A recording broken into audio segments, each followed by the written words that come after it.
হ্যাঁ রে বাবা, এই কত আম, কি হবে বলতো এগুলো? আমি 4 হবে।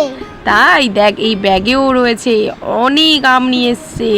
এই আমগুলো কিন্তু ভালো করে কিন্তু ছাড়াতে হবে। আর এই আমগুলো দিয়ে কি হবে বলতো? আমগুলো শুকনো হবে, শুকনো হয়ে আমশি করা হবে, আর করা হবে আমের আচার, আর করা হবে আম তেল। আর আমের অনেক রকমের আচার করা হয়, তো আমাদের এক রকমের করা হবে।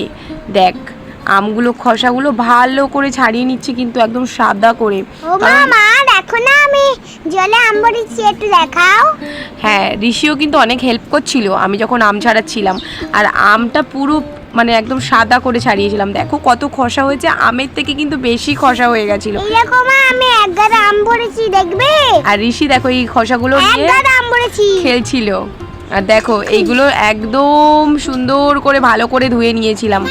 তো আবার এখানে আম কাটা চলছিল, এক এক করে ঋষির বকবকানিও চলছিল। ও মা, এই দেখো আমি 1 গাদা আম ভরেছি বালতি দিয়ে। হ্যাঁ, ঋষি এগুলো হেল্প করছিল, কিন্তু ও কিন্তু অনেক কাজ করেছে। আমরা আম ছাড়াচ্ছিলাম। দেখো মা, আমি লবণ দিচ্ছি। হ্যাঁ, ঋষি লবণ দিচ্ছিল। এই আমগুলো ভালো করে ধুয়ে নিয়েছিলাম আর লবণে রেখে দিয়েছিলাম 3 দিন।